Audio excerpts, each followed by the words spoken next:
Last week आपने सुना था कि हमने अपनी कैपेसिटी को अगर नहीं बढ़ाया तो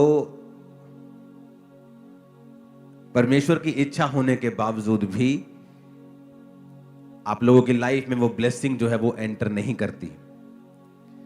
अगर बर्तन 1 लीटर का है, अगर आप 4 लीटर उसमें उंडेलने की कोशिश करेंगे तो वचन कहता है कि वो वेस्ट हो जाएगा। और बाइबल कहती है कि अगर नया दाखरस पुरानी मश्क में डालेंगे तो वो नया दाखरस भी खत्म हो जाएगा, क्योंकि पुरानी मश्क में जब वो रिएक्शन करेगा, जब उसमें गैस पैदा होगी तो वो फट जाएगी।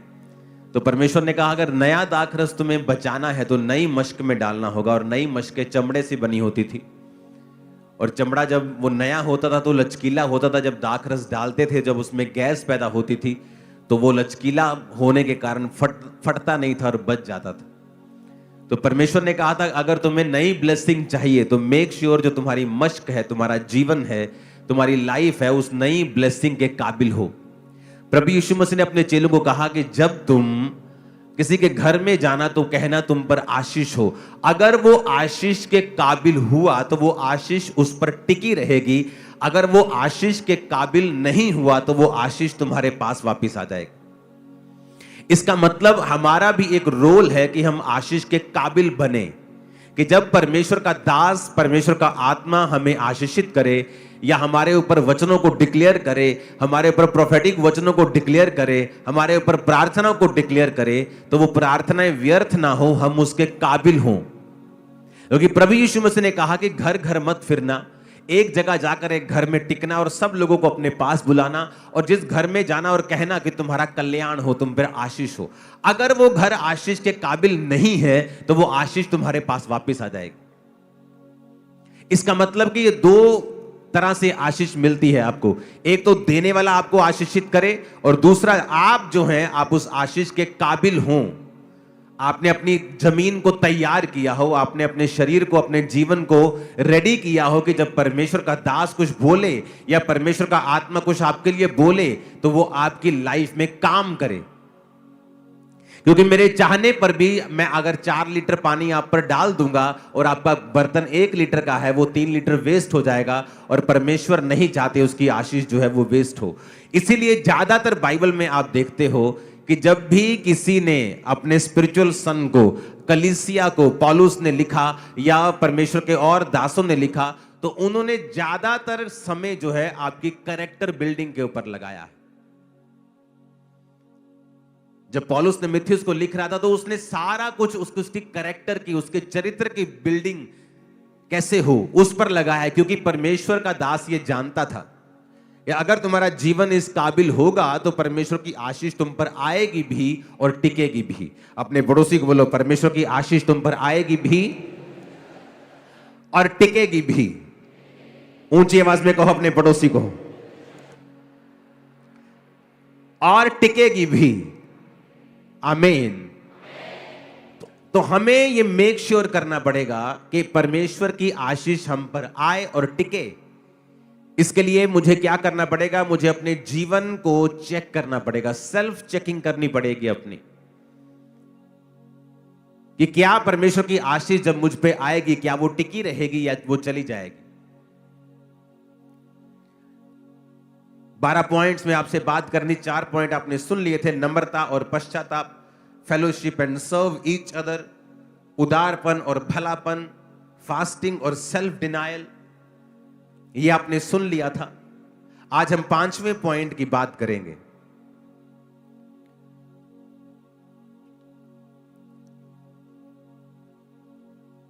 जो है, अपने पड़ोसी को बोलो, इंतजार करना। फिर से बोलो अपने पड़ोसी को, इंतजार करना।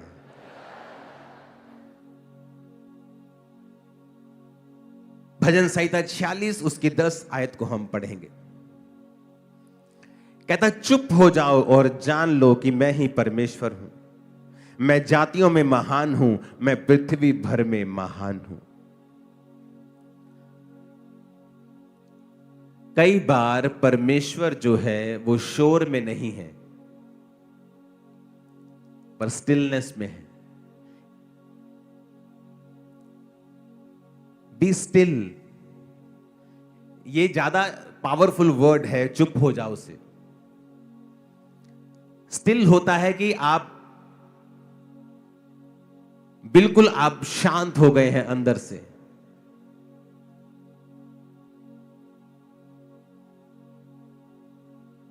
कई बार आप अपनी जिंदगी में इतने ज्यादा परफॉर्मेंस ओरिएंटेड हैं कि आपको हर वक्त परफॉर्मेंस देनी है परमेश्वर में। आज मैंने 6 घंटे प्रार्थना की, आज मैंने इतने रोजे रखे और ऊंची ऊंची प्रार्थना। कई बार परमेश्वर, वो ठीक है सब कुछ, लेकिन मैं आपको नेक्स्ट लेवल सिखा रहा हूं।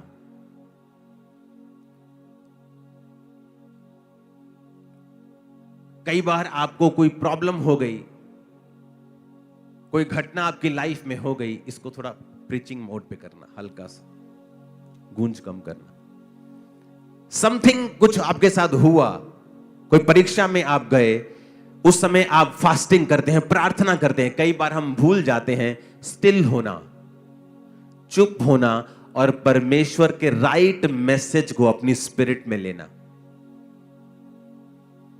मैं जो आपको बातें बता रहा हूं ये प्रैक्टिकल हैं और डीप है जो मैं आपको बता रहा हूं। सम टाइम आपकी लाइफ में एक परीक्षा एंटर करती है, आप बोलते ओह ये क्या हो गया। आप उसके लिए प्रार्थना करते हैं, आप उसके लिए दवाई खाते हैं, आप उसके लिए फाइनेंस का कुछ करते हैं, आप उसके लिए प्रार्थना करते हैं, उपवास करते हैं, आप बेचैन हो जाते हैं। सम टाइम आपको स्टिल होना होता है और आपको परमेश्वर से प्रार्थना करनी होती है कि मैं इस सिचुएशन में क्यों हूं। और कई बार आपकी प्रार्थना के शोर में परमेश्वर आपसे बात नहीं कर पाता, या जब आप, ये मैं स्पिरिचुअल बात कर रहा हूं, मैं आवाज की बात नहीं कर रहा हूं, मैं शोर की बात नहीं कर रहा हूं, मैं समथिंग आपको स्पिरिचुअल सिखा रहा हूं। आपको समझने के लिए भी आज 2 दिमाग लगेंगे। सम टाइम आपको बैठना होता है और स्टिल हो जाना होता है। आप ध्यान हटा दो, आपको कहां पेन हो रही है, कहां आपके फाइनेंशियल प्रॉब्लम है, कहां आपका पति, आपका बेटा आपको तंग कर रहा है। वो सारी बेचैनियां, वो सारी उधेड़ बुन, वो सारी बेचैनी, सारा हिलाने वाला सिस्टम, वो सब उनको त्याग कर आपको जस्ट प्रार्थना में स्टिल होकर बैठना होता है और जस्ट पवित्र आत्मा को कहना होता है कि आप मुझे इस सिचुएशन में क्या मैसेज देना चाहते हैं। आप हैरान हो जाएंगे जब परमेश्वर का आत्मा उस सिचुएशन में आपसे बात करेगा और आप उसको फॉलो करेंगे। आप अपने आप को नेक्स्ट लेवल पे देखेंगे जो आपने पहले कभी नहीं देखा। पर ये बात सारी मैं आपको प्रैक्टिकल थोड़ा बता रहा हूं, इसको समझाना भी मुश्किल है थोड़ा सा। आप कई बार इतने बेचैन होते हैं प्रार्थना में और आप अपनी लाइफ की इन चीजों में कि आप भूल जाते हैं कि आपको परमेश्वर कई बार स्टिल जब आप होते हैं, जब आप काम होते हैं,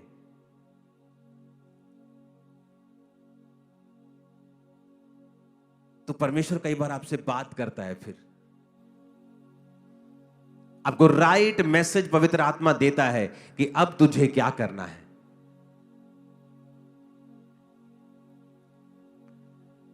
मैं नहीं जानता आपको समझ आ रही है कि नहीं, थोड़ा थोड़ा आ रहा है कि स्टिल होना, शांत होना, जो यहोवा की बाट जोते हैं वो नया बल प्राप्त करते जाएं। यशाया 40 उसकी 31 आयत। यहोवा की बाट जोहने का मतलब है, कई बार आपको लगता है कि परमेश्वर लेट है और आप प्रार्थना कर रहे हैं, परमेश्वर तू जानता है मेरी उम्र 35 साल की हो गई, मैं अभी तक शादीशुदा नहीं हूं, देख सारी लड़कियों की शादी हो गई, परमेश्वर सारे मुंडिया का ब्याह हो गया, परमेश्वर मेरा कदों होएगा, परमेश्वर कदों तू। और कई बार हम इतने बेचैन हो उठते हैं कि हम भूल जाते हैं कि हमें स्टिल होना है और स्टिल होकर, शांत होकर वेट करनी है शांति में। हमें प्रार्थना करनी है, आप ऊंची या कम ऊंची जैसी भी करें, लेकिन आपका जो हार्ट है वो स्टिल होना चाहिए और ये आपकी कैपेसिटी को बढ़ा सकता है।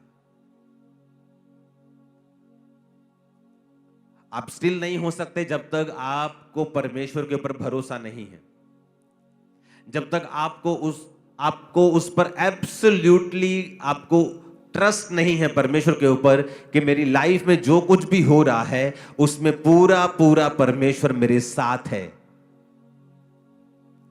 ये फाइनेंशियल ट्रबल, ये फिजिकल ट्रबल, ये सेहत की मुश्किल, इसमें मेरा परमेश्वर मेरे साथ है। जब आप स्टिल हो जाते हैं, जब आप शांत हो जाते हैं और जान लेते हैं कि वो परमेश्वर है, सडनली आपकी स्पिरिट में आपको राइट मैसेज मिलने शुरू होते हैं। आपकी कमियों के विषय में, आपको क्या करना है उसके विषय में, या ये क्यों होया उस विषय में, या आपको नेक्स्ट लेवल पे लेके जाने के लिए था उस विषय में। आपको हर विषय के ऊपर राइट मैसेज मिलना शुरू होता है स्पिरिट से, और वही आपको चाहिए होता है नेक्स्ट लेवल पे जाने के लिए। कितनों को अब समझ आ रहा है? वो जो मुश्किल है, उस मुश्किल में जो आप रिएक्ट करते हैं, वो रोकता है स्पिरिट के मैसेज को आपकी लाइफ के ऊपर। अपने पड़ोसी को बोलो, स्टिल होना, शांत होना और परमेश्वर का इंतजार करना। आमीन। जब आप शांत होते हैं स्पिरिट में, कई बार आप मुंह से शांत है लेकिन अंदर आपकी शांति नहीं है, अंदर आपके सवाल चल रहे हैं। अगर मैं क्रिश्चियन हूं तो मेरे साथ ऐसा क्यों हुआ? अगर मैं क्रिश्चियन हूं तो मेरे साथ ऐसा क्यों हुआ? अगर मैं क्रिश्चियन हूं तो ये क्यों नहीं हुआ? अगर मैं क्रिश्चियन हूं तो ये हुआ क्यों? अगर ये मैं क्रिश्चियन हूं तो ये अब तक क्यों नहीं हुआ? अगर मैं क्रिश्चियन हूं तो उसके साथ ऐसा क्यों नहीं हुआ? वो आपको, अगर आपके अंदर वो वाली शांति नहीं है तो ये मुश्किल है परमेश्वर का आपके हृदय से बात करना। और जब परमेश्वर आपके हृदय से बात करता है, वो मोमेंट होता है जब परमेश्वर आपको नेक्स्ट लेवल पे लेके जाता है। जब तक आपका हृदय परमेश्वर की बात को सुनने के लिए रेडी नहीं है, तैयार नहीं है, तब तक आप नेक्स्ट लेवल पे नहीं जा सकते, क्योंकि एक्चुअल में उसका वचन ही है जो आपको छुड़ाता है और आपकी कैपेसिटी को बढ़ाता है और आपको नेक्स्ट लेवल के पर लेके जाता है। अपने पड़ोसी को बोलो, शांत रहना और जान लेना कि वो ही परमेश्वर है। आमीन। छठा पॉइंट है प्रार्थना और उपवास। लेकिन मैं अब ये जो पॉइंट आपको बता रहा हूं, प्रार्थना वाला हृदय। अपने पड़ोसी को बोलो, छठा पॉइंट, प्रार्थना वाला हृदय। अब लोगों को क्या लगता होगा कि ये सिंपल पॉइंट है, क्योंकि हमें प्रार्थना करनी हम सबको पता है, लेकिन मैं उस प्रार्थना की बात नहीं कर रहा हूं जो हम रोज करते हैं। जब परमेश्वर ने ये वचन आपको दिया था कि मैं इनकी कैपेसिटी को बढ़ाना चाहता हूं और इन्हें पॉइंट्स में बता कि ये अपनी कैपेसिटी को किस तरह बढ़ा सकते हैं, तो जो ये प्रार्थना वाला हृदय जिसकी मैं बात करने वाला हूं, वो नहीं है जो आप समझ रहे हैं। ये उससे अलग लेवल का जो मैं आपको पॉइंट बता रहा हूं, एक नेक्स्ट लेवल बता रहा हूं और एक गहरी बात बता रहा हूं जो आप आज समझ पाएंगे, ये मुझे भरोसा है। इसके लिए हमें जाना पड़ेगा नहम्याह, उसका 1 अध्याय, उसकी 1 आयत से मैं पढ़ूंगा। हकल्या के पुत्र नहम्याह के वचन, 20वें वर्ष में किस्लेव नामक महीने में, जब मैं शूशन नामक राजगढ़ में रहता था, तब हनानी नाम का मेरा एक भाई और यहूदा से आए हुए कई पुरुष मेरे पास आए, और तब मैंने उनसे बचे हुए यहूदियों के विषय में जो बंधुआई से छूट गए थे और यरूशलेम के विषय में पूछा। उन्होंने मुझसे कहा, जो बचे हुए लोग बंधुआई से छूटकर उस प्रांत में रहते हैं वो बड़ी दुर्दशा में पड़े हैं, उनकी निंदा होती है, क्योंकि यरूशलेम की शहरपनाह टूटी हुई और उसके फाटक जले हुए हैं। ये बातें सुनते ही बैठकर मैं रोने लगा और कितने दिन तक विलाप करता रहा और स्वर्ग के परमेश्वर के सम्मुख उपवास करता और ये कहकर प्रार्थना करता रहा, हे स्वर्ग के परमेश्वर यहोवा, हे महान और भय योग्य ईश्वर, तू जो अपने प्रेम रखने वालों और आज्ञा मानने वालों के विषय अपनी वाचा पालता और उन पर करुणा करता है। इस पर भी हम आएंगे, ये भी आज का एक पॉइंट है, लेकिन उससे पहले मैं एक आपको बात बताना चाहता हूं। अब यहां पर नहम्याह के पास कुछ भाई लोग आते हैं और वो बताते हैं कि यरूशलेम की जो शहर पनाह है, जो 4 दीवारी है, वो टूटी हुई है, उसके फाटक जले हुए हैं और जो लोग उनमें रहते हैं उनकी निंदा होती है। क्योंकि वो एक टूटे हुए शहर में रह रहे हैं, एक सड़े हुए शहर में रह रहे हैं जिसकी महिमा नहीं है, जो परमेश्वर का था, लेकिन उस पाप के कारण जो लोगों ने किया, और इजराइल के लास्ट राजा ने जितने पाप किए किसी ने भी नहीं किए होंगे, और उसकी वजह से परमेश्वर ने उस भवन को, उस शहर को फुकवा कर उसकी महिमा को मिट्टी में मिलाकर अपने लोगों को बंधुआई में भेज दिया। और जब परमेश्वर ने फिर से अपने वायदे को पूरा किया कि बंधुआई में जाने के बाद मैं फिर से थोड़े हुए लोगों को बचा के लेके आऊंगा, और परमेश्वर उनको वापस बंधुआई से बचा के लेके आया। और जब परमेश्वर उनको लेके आया तो उन लोगों के विषय में नेहेमिया ने पूछा कि वो लोग कैसे हैं, और उन्होंने कहा कि उनकी हालत बहुत बुरी है, वो दुर्दशा में है, शहर जला हुआ है, फाटक जले हुए हैं, शहरपना टूटी हुई है, उनकी निंदा रोज होती है, लोग उन्हें तुच्छ समझते हैं, कखदा भी नहीं समझते उन्होंने। और वचन कहता है कि वो परमेश्वर के सम्मुख गया और प्रार्थना करता रहा। उसके बाद 2 बाब की 1 आयत को फिर मैं पढ़ूंगा। लिखा, अर्थक्षेत्र राजा के 20वें वर्ष के निसान नामक महीने में जब उसके सामने दाख मधु था, तब मैं दाख मधु उठाकर मैंने राजा को दिया। इससे पहले मैं उसके सामने उदास कभी ना हुआ था। तब राजा ने मुझसे पूछा, तू रोगी नहीं है, तेरा मुंह क्यों उतरा है? ये मन की ही उदासी होगी। तब मैं अत्यंत डर गया। मैंने राजा से कहा, राजा सदैव जीवित रहे, जब तक वह नगर जिसमें मेरे पुरखाओं की कब्रें हैं उजाड़ पड़ा है और उसके फाटक जले हुए हैं, तो मेरा मुंह क्यों ना उतरे? राजा ने मुझसे पूछा, तो फिर तू क्या मांगता है? तब मैंने स्वर्ग के परमेश्वर से प्रार्थना करके राजा से कहा। अब ध्यान से समझना मेरी बात। मैंने 2 तरह के क्रिश्चियंस देखे हैं अपनी लाइफ में। एक है वो प्रार्थना करते हैं, जब वो प्रार्थना में बैठते हैं ऊंची ऊंची प्रार्थना करते हैं, अच्छी प्रार्थना करते हैं, गुड प्रार्थना करते हैं। और एक दूसरी तरह के क्रिश्चियंस हैं जो प्रार्थना भी करते हैं, लेकिन उनका जो हृदय है, उनका जो हार्ट है, वो एवरी टाइम प्रार्थना के मोड में रहता है। अब जब यहां पर राजा के सामने वो उदास था और राजा ने पूछा, तू उदास क्यों है?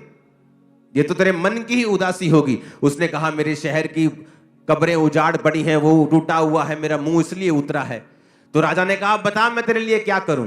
तो उसने वचन में लिखा है, तब मैंने स्वर्ग के परमेश्वर से प्रार्थना करके कहा। अब वो प्रार्थना करने के लिए वापस कमरे में नहीं गया, लेकिन वो जो प्रार्थना कर रहा था वो अपने हार्ट में कर रहा था। ये मेरे स्पिरिचुअल फादर ने मुझे सिखाया था कि जब तुम लोगों से बात भी कर रहे हो तो अपनी स्पिरिट में प्रार्थना करो। कई बार जब आपकी लाइफ में मैं आता हूं और ले हैंड करता हूं, आपको परमेश्वर प्रोफेटिक वर्ड बताता है, मैं आपके साथ बात कर रहा हूं, लेकिन इनसाइडली मैं परमेश्वर से बात कर रहा हूं।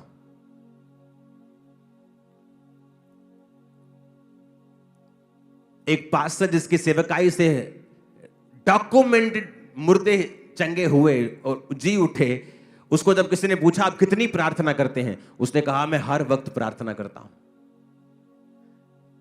अब ये 2 तरह के लोग इसमें भी होंगे। एक होंगे जो बोलेंगे नहीं मैं बैठ के प्रार्थना नहीं करता हूं, मैं चलता फिरता प्रार्थना करता हूं, परमेश्वर को हर वक्त याद रखता हूं। वो उस तरह की प्रार्थना नहीं है जिसकी मैं बात कर रहा हूं। जिस प्रेयर वाले हार्ट की मैं बात कर रहा हूं, उस लेवल तक आप कभी नहीं पहुंच सकते जब तक आप रोज 3-4 घंटे प्रार्थना नहीं करेंगे मिनिमम। क्योंकि अगर आप कहेंगे मैं बैठ के प्रार्थना नहीं करता हूं, मैं चलता फिरता करता हूं, आप एक अलग लेवल पे हैं, आप छोटे लेवल पे हैं।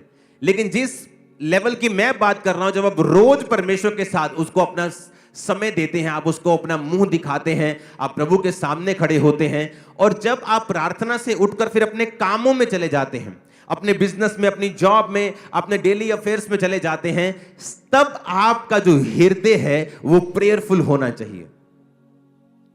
मोस्टली लोग ये नहीं समझते हैं कि इससे इसे इंटीमेसी कहते हैं, परमेश्वर के साथ हर वक्त प्रभु के साथ जुड़े रहना। ये जो मैं आपको बता रहा हूं, मैं जानता हूं ये आम इंसान के लिए पॉसिबल नहीं है, लेकिन मैं आपको ये बता देता हूं, यही एक रीजन है आपकी कैपेसिटी को ये बढ़ा सकता है, इतना काबिल बना सकता है कि दुनिया आपको देखने के लिए होगी। मैं आपको बता रहा हूं, ये मैं आपको अपनी लाइफ के सीक्रेट दे रहा हूं कि जब आप किसी से प्रार्थना, आप बात कर रहे हैं, आप इनसाइडली परमेश्वर से प्रार्थना कर रहे हैं, और वो प्रार्थना सुनाई नहीं दे रही, आपके होंठ नहीं हिल रहे, आपका पूरा अटेंशन उस व्यक्ति की तरफ है, लेकिन इनसाइडली आप परमेश्वर के साथ अटैच्ड हैं और उससे बात कर रहे हैं। आप समझ पा रहे हैं कि नहीं? आप किसी से बात कर रहे हैं, लेकिन इनसाइडली आप प्रभु के साथ भी पूरे कनेक्शन में हैं उस समय। और ये चीज की प्रैक्टिस, ये चीज का अभ्यास आपकी लाइफ की जो कैपेसिटी है, अगर आपका बर्तन आज 100 लीटर का हो जाए, परमेश्वर कभी उसमें 50 नहीं रखेगा, वो 100 का 100 आपको देगा। और जो बातें मैं आपसे कर रहा हूं जी, आपको 1 से 4 नहीं है, 1 से 100 कर देगा। सडनली आपके बिजनेस के विषय में आपको आइडियाज आने लगेंगे, आपकी सेवकाई के विषय में परमेश्वर आपसे बात करने लगेगा, आपकी फैमिली के विषय में वो आपसे बात करने लगेगा। सडनली आपकी लाइफ में ऐसे ऐसे मोड आने स्टार्ट होंगे, आप समझ जाएंगे कि हां, परमेश्वर मेरी कैपेसिटी को बढ़ा रहा है, क्योंकि आपकी इंस्ट्रक्शंस, परमेश्वर की इंस्ट्रक्शंस आपके लिए, आपके जीवन के कदम, आपके नेक्स्ट कदम आपके चेंज होंगे और आपको मालूम होगा कि बदलाव मेरी लाइफ में आ रहा है। आमीन। कहता, जब राजा ने मुझसे कहा बता तुझे क्या चाहिए, कहता मैंने स्वर्ग के परमेश्वर से प्रार्थना करके कहा। कहां? अंदर। लोगों को लगता है कि ओके, मुझे एक जगह खरीदनी है, ओके बैंक में बैलेंस है सीए साहब, हाँ हाँ बैलेंस है, ओके मैं जाता हूं जगह खरीदता हूं, और सडनली वो क्या देखते हैं? अपने आप को ट्रबल में फंसा हुआ। चाहे आपके पास पैसा है, चाहे वो जगह तैयार है जो आपने लेनी है, लेकिन उससे पहले आपको प्रार्थना करनी है। आपके पास पैसा है, आप ऑपरेशन करवाने के लिए चले जाते हैं, लेकिन उससे पहले आपको प्रार्थना करनी है। जो प्रेयर हार्ट है, एक तो प्रार्थना करना रोज, वो तो आपने करनी, वो तो मैं आपको इतने सालों से वचन दे रहा हूं, लेकिन आज मैं आपको कह रहा हूं कि उस प्रार्थना के बाद अपना हार्ट जो है वो प्रेयर में कनेक्टेड रखना है परमेश्वर के संग। अब आप रास्ते में जा रहे हैं, आप बस में बैठे हैं, आप क्या करेंगे बस में बैठ के? जो रील्स हम देखते हैं वो हमारा टाइम वेस्ट करती हैं, लेकिन जो कनेक्शन हम परमेश्वर के साथ बिल्ड करेंगे वो हमारा फ्यूचर ही नहीं, हमारी जनरेशन के फ्यूचर को भी बिल्ड करता है। अब क्या देखना है? रील्स देखना है कि हमें अंदर से कनेक्टेड रहना है परमेश्वर के संग? जो प्रार्थना वाला हृदय जिसकी मैं बात कर रहा हूं, वो जब आप उस लेवल पे आ जाते हैं, आप परमेश्वर से, आपको ये जोर नहीं लगता, आपको ऐसा, कई लोगों को लगेगा ये पागलपन हो सकता है, या ये ज्यादा ही कुछ ओवर नहीं हो गया? नहीं, आपको लगता है ये ओवर है, लेकिन बाद में जब आप इस बात को समझ जाते हैं और आप प्रभु के साथ कनेक्टेड रहते हैं, आप अपने परिवारों में भी रहेंगे, आप काम भी करेंगे, अपनी ड्यूटीज भी पूरी करेंगे, आप आनंदित भी रहेंगे, आप क्रिकेट भी खेलेंगे, सब कुछ होगा, लेकिन जो आप करते हैं आप कीजिए, लेकिन आप इनसाइडली आप पूरी तरह से परमेश्वर के साथ इंटीमेसी में होंगे और परमेश्वर आपसे बात करते रहेंगे, पवित्र आत्मा आपको गाइड करता रहेगा, आप कभी नीचे नहीं आएंगे, शैतान कभी आपका नुकसान ना कर पाएगा, मैं आपको बता रहा हूं। और ये पॉसिबल है, ये पॉसिबल है कैसे? वचन के साथ कनेक्टेड रह के। अब यहां पर जब वो प्रार्थना करता है तो क्या कहता है? प्रभु तेरे वचन में लिखा है, कहता मैं उपवास करता रहा और प्रार्थना करता रहा कि वो जो हमने पाप किया था, हमने बुराइयां की थी, जो ज्ञाएं विधियां नियम तूने मूसा को दिए थे हमने नहीं माने, हम अपनी ही गलती की वजह से इस बंधुआई में पड़े हैं। उसने वचन के साथ परमेश्वर के साथ प्रार्थना की। आज किन लोगों को शैतान धोखा देता है? जो वचन में नहीं है, जिनको वचन की नॉलेज नहीं है, जो ये नहीं जानते कि परमेश्वर के वचन में अगर लिखा है, आप उसके लिए प्रार्थना कैसे कर सकते हैं? अगर आपको पता है व्यभिचार पाप है, आप प्रार्थना कैसे कर सकते हैं कि प्रभु अगर तेरी इच्छा है तो? प्रभु तो पहले बता चुका है ये पाप है, ये व्यभिचार है। और जब हम वचन के साथ अटैच नहीं रहते हैं, हम बाइबल के साथ जुड़े नहीं रहते हैं, तब शैतान के पास मौका होता है हमें मिसगाइड करने का और हमारी लाइफ में से उन ब्लेसिंग्स को खत्म करने का और हमें गलत रास्ते में लेके जाने का। और उसके बाद जब गलत रास्ते में जाते हैं तो वचन कहता है उसका परिणाम नाग दोना सा कड़वा है। क्या कोई हो सकता है कि छाती पर अंगारे रख ले और उसको जले ना? फिर वो परिणाम होगा ही होगा, इसमें कोई शक नहीं। ऊंची आवाज में कहो हालेलुया।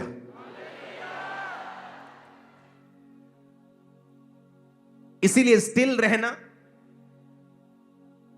शांत रहना, अपने स्पिरिट को अंदर से शांत रखना और अपना ध्यान परमेश्वर की ओर लगाना। और दूसरा, प्रार्थना वाली स्पिरिट और हृदय रखना। वो प्रार्थना वाला हृदय जो परमेश्वर के साथ कनेक्टेड हो और परमेश्वर के साथ जुड़ा हुआ हो। हालेलुया।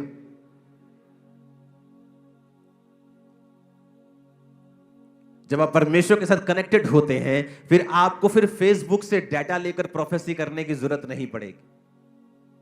आपको लोगों को मूर्ख बनाने की जरूरत नहीं पड़ेगी। उसके बाद आप फिर परमेश्वर का दंड लें, ऐसी नौबत नहीं आएगी। आप किसी के सामने बैठे हैं और आप जब उनसे बात कर रहे हैं, आप अंदर परमेश्वर के साथ कनेक्टेड हैं और आप अंदर परमेश्वर से पूछ रहे हैं कि परमेश्वर इस व्यक्ति के बारे में मेरे ऊपर जानकारी तू शेयर कर, जाहिर कर। आप अंदर से प्रार्थना कर रहे हैं और आप उनकी बात भी सुन रहे हैं और सडनली परमेश्वर का आत्मा आपसे बात करता है। मैं उस इंटीमेसी की बात कर रहा हूं जो आप सड़क पे चल रहे हैं और अंदर से आप परमेश्वर के साथ कनेक्टेड हैं। आप प्लेन में हैं और प्रभु के साथ कनेक्टेड हैं। आप सिर्फ उस समय कनेक्टेड नहीं है जिस समय आप प्रार्थना कर रहे हैं, और प्रार्थना करने के बाद फिर आप पूरी तरह से वही कर रहे हैं जो संसार कर रहा है। मैं उस तरह की बात नहीं कर रहा हूं। मैं आपको जो वचन दे रहा हूं, ये आपके बर्तनों को, आपकी कैपेसिटी को इतना बड़ा कर देगा कि आप उस लेवल पर रह ही नहीं सकते।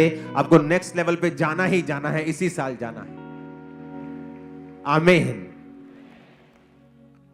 कनेक्शन परमेश्वर के साथ, इंटीमेसी को रखना अपने अंदर से।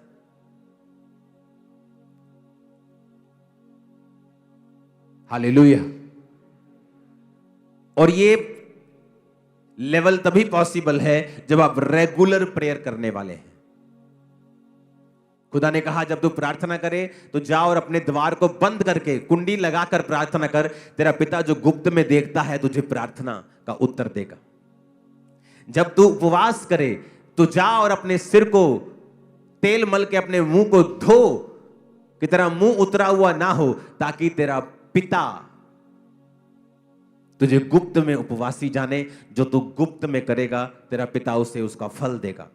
जब तू दान करे, उन्हें कहीं नहीं कहा अगर तू दान करे, अगर तू उपवास करे, अगर तू प्रार्थना करे। उसने कहा जब, यानी प्रार्थना करना, प्रार्थना का हृदय रखना।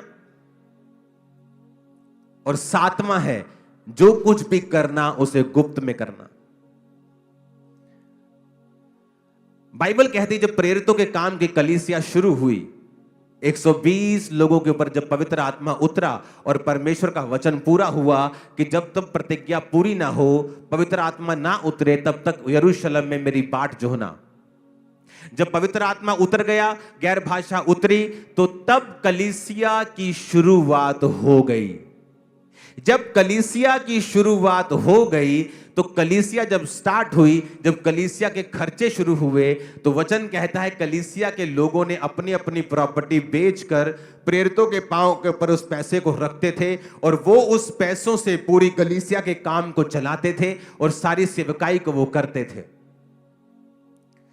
आज जब भी शैतान आपकी आशीष को खाना चाहेगा, वो आपको एक ऐसा दान वाला बना देगा, दान करता बना देगा, जिसे पूरी दुनिया इंटरनेट के ऊपर जानती है।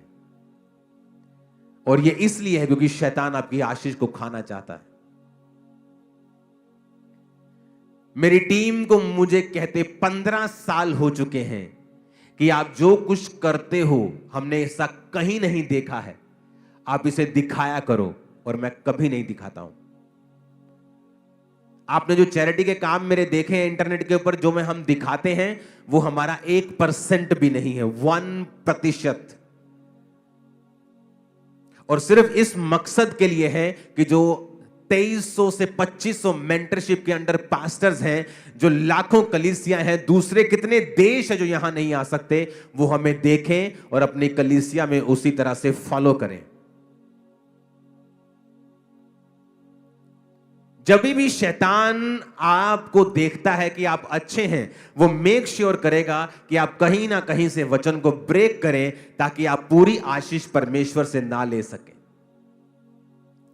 क्यों एक सिस्टम बनाया गया कि अब ऐसा भी तो हो सकता है कि प्रेरित कहते हैं कि ठीक है भाई, तुमने अपना घर बेचा, ये 10 लोगों की घर की किस्त जानी है, ये 4 लोगों का राशन जाना है, तुम ऐसा करो, इनको दे दो। उनको आमने सामने नहीं करवाया। चर्च किस लिए? क्योंकि जब आप चर्च में, मैं भी चर्च में बोता हूं, आपका चर्च ये होगा, मेरा अलग होगा। मैं अपना टाइल्स जब बोता हूं, वो किसके बेहतरी में यूज हुआ है, अगर उसको ये पता है फिर तो मेरी महिमा हो गई। पर जब आप चर्च में बोते हैं, आपको नहीं पता आज आपका टाइट किसी वीडियो के लिए जा रहा है, क्योंकि आप जानते हो इस चर्च में आप जब बोते हो तो मैं तनख्वाह में नहीं हूं, आपका पैसा मेरे पास नहीं आता है। आपकी ऑफरिंग को देखे मुझे सालों हो गए हैं, सालों, ईयर्स।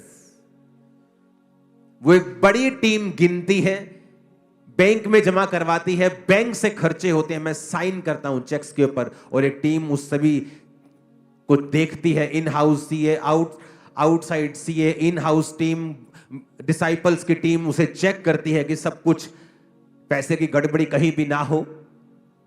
आपको नहीं पता, मुझे नहीं पता मेरा पैसा किस भले काम के लिए लगा, और वही गुप्त है, इसीलिए आप फल पा रहे हो। लेकिन जब आप इंटरनेट पे चले जाते हो और आप अपनी अपनी सारी जो भी आप करते हो उसे इंटरनेट पे डालते हो, क्या करता है शैतान? अगर वो देखता है कि एक विश्वासी अमीर है, वो ये कोशिश करेगा कि उसको बोले कि तू अपनी चैरिटी कर, तू खुद इंटरनेट के ऊपर आ, ताकि लोग, क्योंकि जब लोग ऐसा काम करते हैं तो आपको गुड फील होता है। Every good feeling is not from God. और आपको लगता है कि लोग आपको अप्रिशिएट कर रहे हैं, लोग आपको अच्छा कह रहे हैं। नो, ये बिब्लिकल नहीं है। मैं न्यूयॉर्क में एक चर्च में था। न्यूयॉर्क टाइम्स स्क्वायर दुनिया का सबसे महंगा एरिया है, और मैं वहां पे गया, और एक वहां पे चर्च में जो हेड है वो मेरे क्रूसेड के ऊपर थे, और वहां पर जो चर्च के हेड हैं उन्होंने मुझे इनवाइट किया कि आके आप आएंगे। मैंने कहा मैं क्यों नहीं आऊंगा, वो पिक्चर्स हैं हमारे पास वो चर्च की, अगर वो जाती हैं स्विचर्स पे तो भेजना आप। वो चर्च को जब हमने अंदर गए, हम इनवाइटेड थे, वहां हमने देखा तो वो चर्च के बारे में बताया कि आज उस जो चर्च की वैल्यू है वो 900 करोड़ रुपए है। और आप इमेजिन करो, जिस चर्च को खरीदा गया वो एक पोर्नोग्राफिक थिएटर था, वहां गंदे काम होते थे, लाइव नंगी लड़कियां वहां पे नाचती थी। और एक यहूदी बिजनेसमैन आया और उसने कहा मैं ये थिएटर को खरीदना चाहता हूं, और उस थिएटर को उसने करोड़ों में, करोड़ों नहीं, अरबों में खरीदा, एक चर्च को दान दिया, और सब गंदा काम एक दिन में बंद करवा दिया। और सुनो मेरी बात, आज तक उसकी फोटो नहीं पता कि वो व्यक्ति कौन है, वो कौन है। उस पास्टर ने मुझे बताया कि थोड़े दिन पहले यहां पे लोग आए थे और उन्होंने इस चर्च की वैल्यू को बताया कि हम आपको 800-900 करोड़ रुपए देने के लिए तैयार हैं। 900 करोड़, आप इस चर्च को छोड़ दो। जब वो चर्च थिएटर से चर्च में कन्वर्टेड हुई तो वहां पर फिर लॉ बना दिया गया कि अब कोई भी चर्च नहीं बनेगी थिएटर से। वो इतना बड़ा मुद्दा वहां पे बन गया था। वो आज टाइम्स स्क्वायर की ओनली चर्च है जो हर टाइम ओवर भरी रहती है, क्योंकि टाइम्स स्क्वायर में हर जगह जाने के लिए आपको डॉलर्स लगते हैं आपको, लेकिन वो चर्च फ्री सर्विस, जब कहती है फ्री सर्विस, लोग बहुत आते हैं वहां चर्च में वचन को सुनने के लिए। कितने मेरी बात को समझ रहे हैं? और आज तक उसका डोनर कौन है किसी को पता नहीं। कहीं उसकी फोटो नहीं लगी। लेकिन हमें चाहिए होता है अगर हमने 50,000 रुपए दिया, पत्थर पे नाम लिख के हमारा चर्च में लग जाए।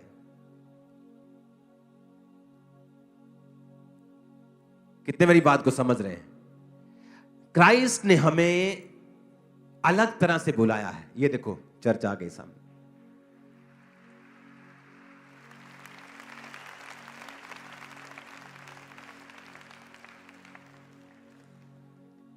क्या सुंदर चर्च है, देखा आपने?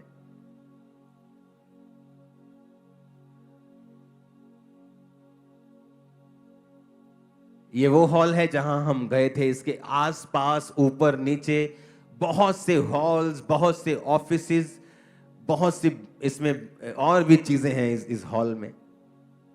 वेरी ब्यूटीफुल, बहुत शानदार, जबरदस्त।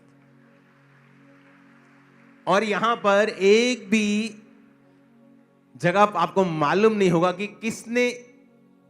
और इमेजिन करो एक बिजनेसमैन आया और उसने परमेश्वर के नाम के लिए इतना बड़ा काम कर दिया। जो बड़े बिजनेसमैन हैं उनका मकसद अपनी एनजीओ खोल के चैरिटी करना नहीं होना चाहिए, क्योंकि उसमें लोग आपको जानते हैं, आपकी फोटो जानते हैं, आप जानते हैं। इसलिए परमेश्वर ने चर्च सिस्टम को बनाया कि जब आप चर्च में बोते हैं, लोग नहीं जानते हैं कि वो पैसा जिनकी मदद हो रही है, जो मेडिकल जिनके ट्रीटमेंट चल रहे हैं, यूनिवर्सिटीज की फीसेस जा रही हैं, बच्चों की स्कूल फीसेस जा रही हैं, जो अनाथ बच्चे भी मैंने गोद लिए हुए, आपको शायद नहीं मालूम होगा, वो भी आप जब बोते हैं उन्हीं पैसों से उनकी सेवा हो रही है। तो जब आप बोते हैं तो वो एक सीक्रेट मिशन बन जाता है।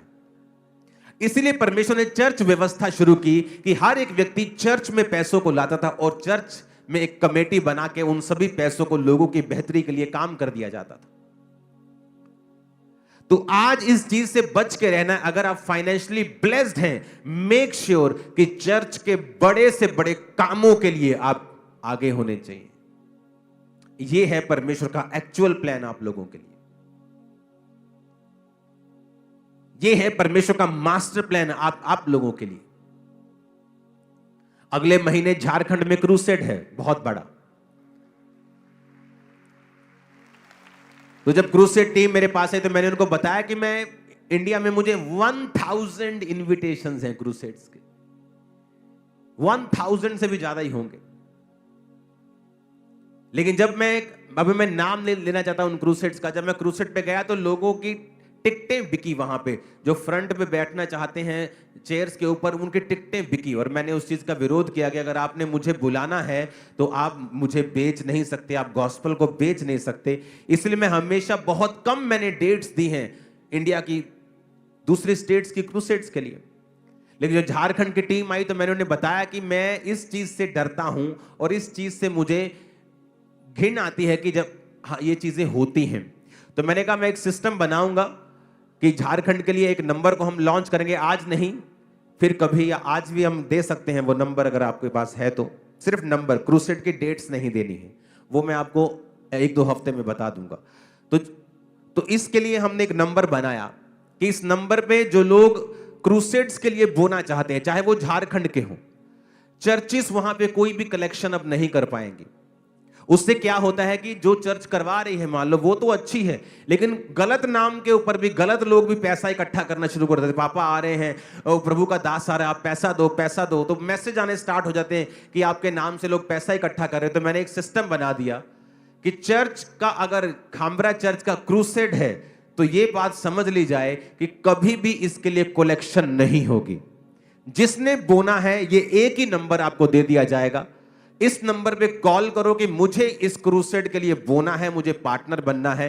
और उसी दिन जब आप क्रूसेड होता है आपसे मिल लिया जाता है 1-1 मिनट के लिए, और बस हमें पता होता है कि ये 15 लोगों ने 1-1 लाख बोया, बाकी खर्चा ऑफरिंग से किया, बाकी खर्चा इससे किया। मुझे कोई फीस नहीं चाहिए कि मैं झारखंड में जाऊंगा, मेरी टीम बसों का खर्चा, फ्लाइट्स का खर्चा, होटल का, मुझे कुछ नहीं चाहिए।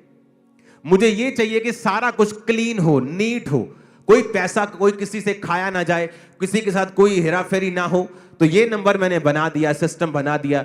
अब जहां भी इंडिया में क्रूसेड होगा, आप एक इस बात को समझ लेना कि उसके लिए कहीं भी कलेक्शन, चर्च से कलेक्शन नहीं होगी। जिसने कुछ भी देना है, पार्टनर बनना है, वो इस नंबर पे कॉल करे। सारी दुनिया को पता होगा कि हाँ भाई इन लोगों ने बोया है, इसमें कोई भी हेरा फेरी का चांस खत्म हो गया, जीरो हो गया। खुदा ने रास्ते खोल दिए हैं।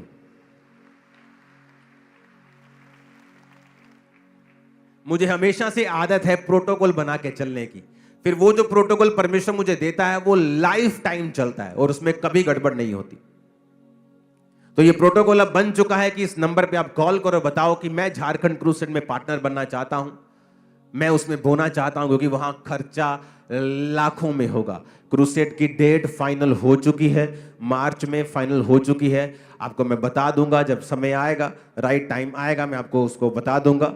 तो ये नंबर नोट करके जब भी क्रूसेड होगा आपको ये नंबर पे कॉल करनी है कि मैं इस क्रूसेड के लिए जो मेरे एरिया में हो रहा है, अब पठानकोट में होगा या फिरोजपुर में होगा, यहां होगा, ईस्ट में होगा, जहां जहां भी क्रूसेड्स होंगे, तो ये नंबर होगा। इसी नंबर पे आप पार्टनर बनेंगे। सबको पता होगा कि हाँ भी इसने इसी नंबर पे बोया है, कोई और कलेक्शन जो है नहीं है। इस नंबर के अलावा आपने कहीं और कलेक्शन में हिस्सा दिया है तो वो चर्च का हिस्सा नहीं है, ताकि कोई भी व्यक्ति चर्च के नाम पर किसी से धोखाधड़ी ना कर सके। जितनी ताकत है तारीफ कर दो खुदावंद, हालेलुया। तो अब हमें यह बात रखना है कि क्यों परमेश्वर कहता है प्रार्थना करो तो कुंडी लगाओ और गुप्त में करो। अगर तुमने रोजा रखना है तो ये नहीं तुम्हारी शक्ल बनी हुई हो, तुमने गंदे कपड़े डाले हुए, टाट डाल के तुम ऐसे झुक के चलो और लोगों को बताओ आज मेरे भाई ने रोजा रखा है। परमेश्वर कहता है रोजा रखो तो बाल अपने स्ट्रेट करो, जरा तेल लगाओ और थोड़ा मुंह पे तेल करके थोड़ा धो के पूरा साफ सफाई करके रखो कि तुम उज्जवल लगो लोगों में, ऐसा न लगे कि तुमने रोजा रखा है। तेरा पिता जो गुप्त में देखेगा तुझे उपवासी मानेगा और तुझे फल देगा। जब तू दान करे, तेरे दाहिने हाथ को पता हो, बाहिने को ना पता हो, तेरा दाहिना करे बाहिने को ना पता लगे, बाहिना करे दाहिने को ना पता लगे। जब तू दान करे तेरा दान भी गुप्त में हो।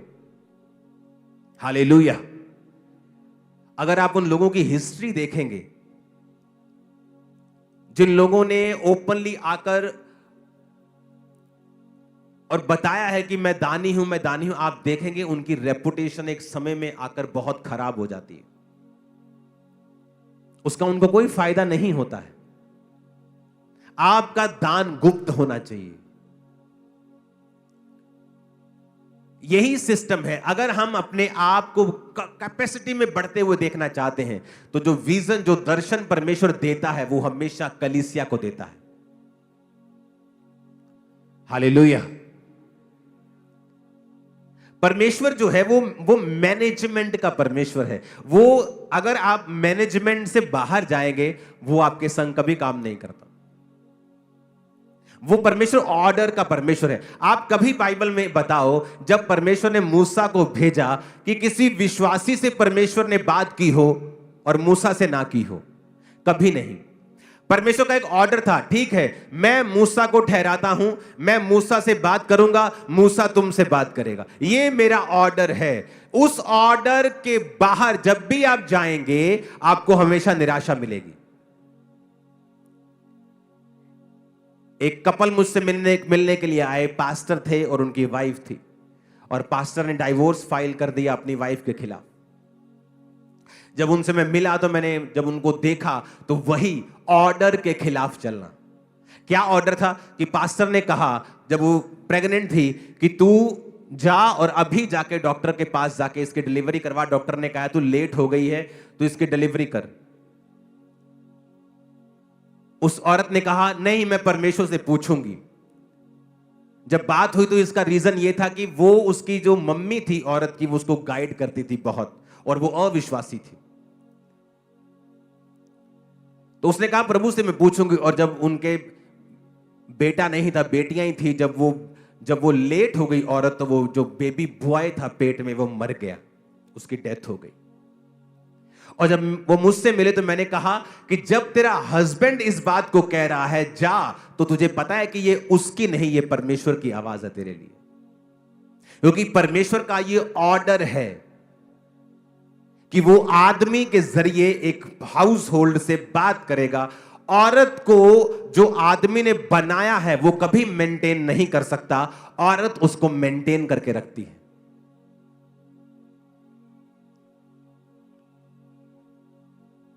मैंने कहा तब तुझे बोल दिया था, क्योंकि परमेश्वर मैनेजमेंट का परमेश्वर है, और दूसरा वो तेरा हस्बैंड है, तीसरा वो खुदा का दास भी है। और जब वहां पे चीज ब्रेक हुई तो शैतान ने काम किया। तब मैंने उन्हें काउंसल करके भेजा, और मैं आशा करता हूं वो एक हो गए होंगे, जल्दी गवाही के लिए आएंगे। आमीन। शैतान चाहता है कि आप कहीं ना कहीं आप मैनेजमेंट के खिलाफ हो जाएं। मूसा ने एक औरत से शादी की और लोग उसके खिलाफ हो गए, क्योंकि वो वचन के खिलाफ था, या दूसरी जाति की वो थी, या कुछ रीजन इसका हो सकता है। परमेश्वर ने कहा अगर मूसा ने गलती की, तुम्हें किसने ठहराया कि तुम मूसा की इंसल्ट करो, और मरियम कोड़ी हो गई। तब उनको समझ आया कि जो परमेश्वर ने ठहराया है आप उसका विरोध नहीं कर सकते, क्योंकि ये उसके मैनेजमेंट का, उसके सिस्टम का विरोध होगा। जब भी परमेश्वर आपको ब्लेस करता है वो आपको मैनेजमेंट के नीचे रखता है। बहुत से लोग हैं पुराने समय में जो मैनेजमेंट के खिलाफ चले और आज अपनी जिंदगी में फेलियर बन के बैठे हैं, कहीं नहीं पहुंचे। उनके बाद के आए बच्चे उनसे कहीं अधिक ब्लेस्ड हैं, कहीं अधिक अनॉइंटेड हैं। वो काबिल भी थे, समझते भी थे, लेकिन इसका मतलब यह नहीं है कि आप काबिल हैं तो आप बुद्धि वाले हैं तो आप परमेश्वर की ठहराई चीजों के खिलाफ चल पाएंगे। हालेलुया।